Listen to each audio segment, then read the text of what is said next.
Hello, everyone, and welcome to CIO Mogul podcast. Today, we have a very special guest with us, someone whose journey is truly inspiring. Very good morning, Ron Klink. Thank you very much, Vashanavi. Good evening to you, my dear. We are thrilled to have you here. We are excited to join you us today. So, are you excited for today's interview session? I'm ecstatic here. I'm ready to get going with you on this great interview that we're gonna be doing together. I thank you very much for the invitation and the pleasure of speaking with you today. Yeah, so without any further ado, let's get started. Sure. Can you walk us through journey and the key moments that shaped your career? Sure. So I've been in the IT industry for over 30 years. And I started when mainframes were big and IBM was king then of technology back in the early 90s. And it was it was a big time. Technology was different then. Everything was larger, needed more space and everything else. And the internet wasn't as grown as it is today in today's times. Um, and security wasn't as much back then as is today then. So I started in the mainframe department in a big large data centers with that in there and gained knowledge in that sense. Spent about 4.5 years in the mainframe department. After that, I moved into the IT infrastructure department for PCs, LANs, networks, and routers, stuff like that, all that good stuff there. Where I spent the rest of my time learning different types of technology from companies like Cisco, and like I said, IBM, HP at the time. And yes, great companies, still great companies as to this day as well.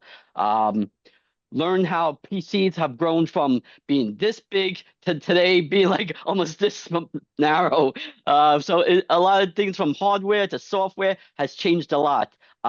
Where we're not putting something into computer to install software, where we just do it directly from the internet today is less time as well, and we're not sitting there for like a half hour waiting for the whole thing to software installation to finish. But yes, times have definitely changed. So I spent a good time of my IT career in that, uh, and a lot of my IT skills have built around that throughout the time from then to now as well. And I was with a great group of people at the time. We had great collaborations. We always had each other's back and everything. We always counted each other for that as well. Soon after that, moved into the healthcare IT area where I worked for two New York City hospitals here. I had the pleasure of working with for over a year, and I've did technical support from level 1 to level 3 support with them. Learned about HIPAA compliance here in the U.S. And reducing paperwork to go from physical to digital format as well.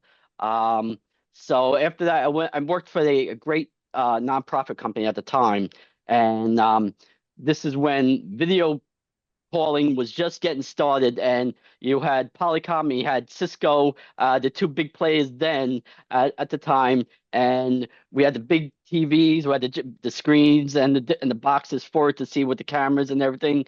So I spent about over 4.5 years there, worked for the nonprofit company, same role, technical supports in various roles as well. Then I broke out on my own. I wanted to be my own boss, an entrepreneur at the time, and still am. I started with a business partner at the time. We started a managed service provider company where we sold computer hardware, computer software, telephone systems, internet service at the time. We had a good for a number of years. We had a couple of projects here that we did locally here in the U.S. as well. After that time, soon after COVID hit, my partner decided to bow out for that and gave me reins for the company and to bring on some additional staff. And I had it for another 2 years, because the climate shifted when COVID hit, and things were more remote than in person at the time. And after that was I decided to shut down the company because I was going in too many directions in that time, and I want to get more focused in now. So I took a short time off, refocused my skills, and what can I do that bring awareness that doesn't have that much awareness now, in the IT industry. So where I focus on more disaster recovery, preparedness, resiliency, sustainability, uh, continuity planning, basically for when unforeseen event happens, such as a cyber ransomware attack, power outages, blackouts, weather-related stuff.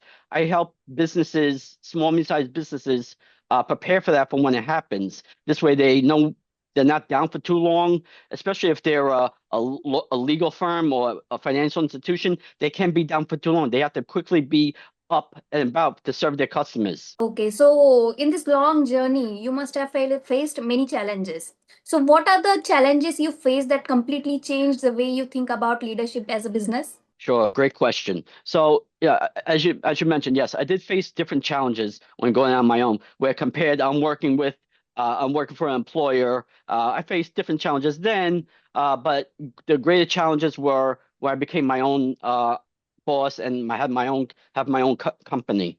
So, it's you're going from employee to being your employer, okay, learning about the business operations of it, how business is run, what product or service are you going to serve to businesses, having the right type of business plan in place, who's going to be your target audience, stuff like that. It was the education of informing people, okay, look, this is what's going on in this part of this industry, for small, medium-sized businesses. This is a factor that's happened affected small, medium-sized businesses for a long time. It's getting the word out there, which was the challenge, and opening people's eyes to where I think they need a wake-up call and say, oh wow, I think I need this. Let me contact Ron and speak to somebody that knows about this stuff. Those were the challenges. It's getting the right information to the people. So this way, they can easily comprehend it, and it's not speaking any type of technical jargon. I could say, oh yes, I can relate to that. I heard that happened to somebody there, or I just heard back from a colleague. Okay, so looking at your experience, what separates top performers from the rest in your field? Oh, that's a even better question. There are a lot of top performers out there. There are a lot of great companies out there, from Microsoft to LinkedIn and so forth. Um, but for me, being a small business owner, I think what brings me to the front of the line, and being in front of the line there is having eyes and ears and boots on the ground for speaking with small, medium-sized business companies, listening to what their frustrations are, their pain pinpoints of what's happening with their business. Why are they constantly getting a cyber attack? Why are they always getting scams and they're losing money right away? Um, it's actually listening to what they're saying and not going in selling your service. It's being a almost like a confidant. You're a listener. You want to gain their trust, and you want to be open, have open communication, and have transparency with them, as well as using common sense, which I always speak about. If you're using common sense in business is key. Yes. So, what are the decisions you made that felt risky at the time but paid off in the long run? Yeah, I made a lot of decisions. Some were good, some weren't. But you learn from the mistakes that you give, and you just improve upon it. Um, One of the decisions when I first started my first company at the time, I was excited. I was breaking out on my own. I was going to be being my own boss and everything else, and have people working for me, um, and having multitude of services. You know, it was good at the time, but I thought we were going in too many different directions, and there wasn't one complete focus that we had a service that we wanted to concentrate on for small medium-sized businesses. And I think that was a major hit for me, knowing that okay, something's wrong here. When things are not moving the way it should be. So, and the the customers are okay with what we're doing, but we want to be better. We always want to be better than what we did before.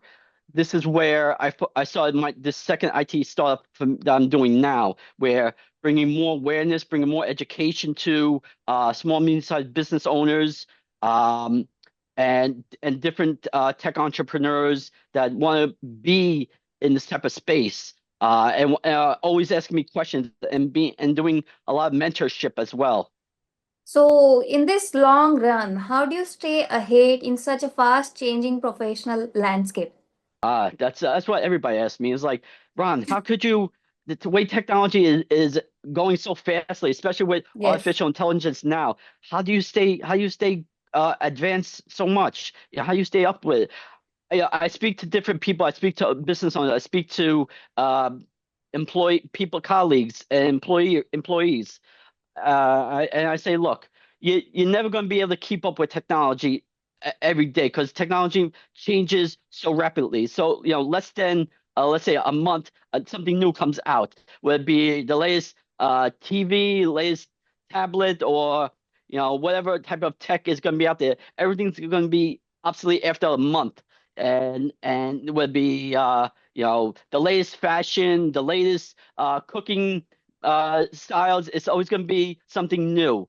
I say, look, I say how I stay up to date on latest current technology.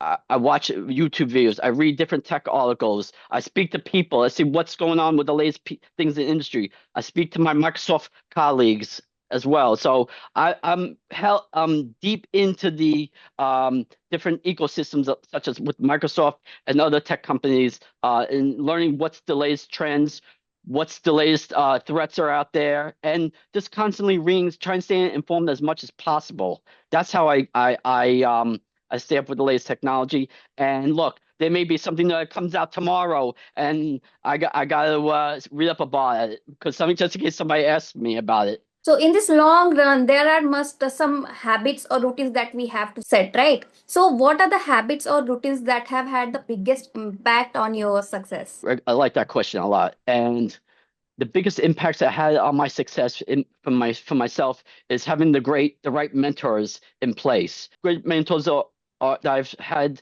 that I've read and listened to a lot, and the person is Anthony Robbins, and he's still going strong as well. Love his style. There's a few others that have passed on. Jim Rohn, who was Anthony Robbins' mentor back in the day.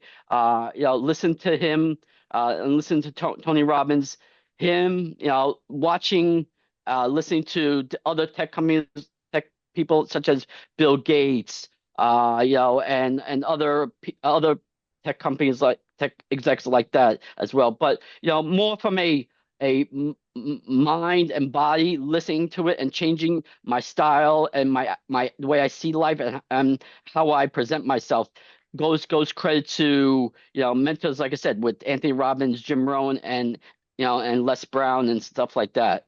So, in this long journey, long successful journey of yours, can you share a failure that taught something valuable to you? Yes, there's been a few, and I've always heard the same type of advice. They always tell me, Ron, look, take your time, stop, think. You know, think before you move. So whatever the next step is, pause for a second and think about what you're going to do or what you might say. And this way, you're not going to do something wrong, or you may not say something the right way. Is when you just pause and you think. It goes back to what I just spoke about, is using common sense. With any type of culture, any language is the same. Each culture is different. Each person's going is their own way and factor, and they grow up in different ways. But for me, it's just pause, think about what I'm going to do or say before I react. So, in this fast paced industry, there are many trends that people tend to follow. So, what trends do you believe will shape the future of your industry? Oh, well, I'm pretty sure that's a easy question to ask, and I know you know the answer to that as well. But the technology that's shaping our tech industry right now, and other industries besides technology, such as aerospace, manufacturing, and many others like that, is artificial intelligence.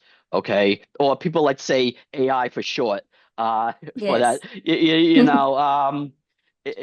it's AI hasn't since AI has evolved from when it's first started to now, it has gained a lot of momentum. Okay. There's been a lot of scares out there, but there's also a lot of positives to it as well. Where people think, okay, the AI is going to take over my job. I'm going to be not be able to work anymore. I'm not used to what I'm doing. I've been doing this for 20, 30 years, and AI is going to come in and take away my position. It's Some people believe that. I don't really believe that in my sense. It may take away certain job responsibilities, but look, we all need to evolve in different ways. We always have to better ourselves in many ways, okay? But AI is here to stay, but we have to have guardrails around AI, making sure that there's security, IT security in place. And that's why when I say the keyword guardrails, we have to have these protections in place for AI in any shape or form factor, whether you're using Copilot, we're using Claude, we're using ChatGPT or whatever AI tool you're using. We have to have certain guardrails, protections in place regardless of size of business, regardless of what industry it might be. Okay, whether you're working with the top 3 to 4 tech companies, or you're working with lower small companies like Dropbox and similar services like them as well. As long as you have the right protection in place, both through your company's internal network, this way people can't get in externally. You will be safe. Can't guarantee it won't happen, but if you do the proper preventive maintenance, this will keep your time down. Okay, so there are many aspiring students or professionals who want to become successful as you are. So, if you could give one piece of advice to someone starting out today, what it would be? I love that question as well. Somebody asked me that last night, the perfect answer was, look, think of what you want to do, how you want to build your success. Okay. Find the niche that you want to go at, do your research. Okay. Speak to different people, whether it be in person, virtual, read, both physical and online as well. Gather as much information as you can. Put a business plan together and make sure you have the right who's going to be your target audience, who's going to how much budget you're going to have to budget for this service or product that you're going to be looking to do. Trust people. Again, using common sense. Okay. Uh, Love going back to that. And when you have common sense, you'll be able to trust certain people that you want to bring in on as a team, or if you want to do it solo, however you want to be. But having common sense is key in any type of business that you're looking to get into. So, as a professional, what does success mean to you compared to earlier in your career? Success has pushed me to new levels in my life, and in both personal and professional. Um, Personally, it's pushed me to reach for more goals that I want looking to accomplish. Okay, and for professional, again, reaching for that next piece of idea that I may do a 360 on, so and pivot to a different direction. But being a successful entrepreneur, starting a second IT startup from scratch again is always hard. Okay, there's gonna be bumps in the road where you're gonna hit, but you're gonna have to either go over it or go around it. There's nothing gonna stop me from going and achieving success. It's always trying to stay as positive as possible. Okay. And again, pause, think, then react in order to what your next move is. Okay, so that's it for the session. Thank you so much, Ron, for joining us on the CIO Mogul podcast. Thank you very much, Navi. It's been a pleasure, my dear. I appreciate you Yes. having me on. It was really a truly pleasure having you share your valuable insights and experience with our audience. Your journey and perspective added great value to the conversation, and we are confident our listener will find it both inspiring and informative. Again, thank you very much for your support and kind words, and thank you again for having me.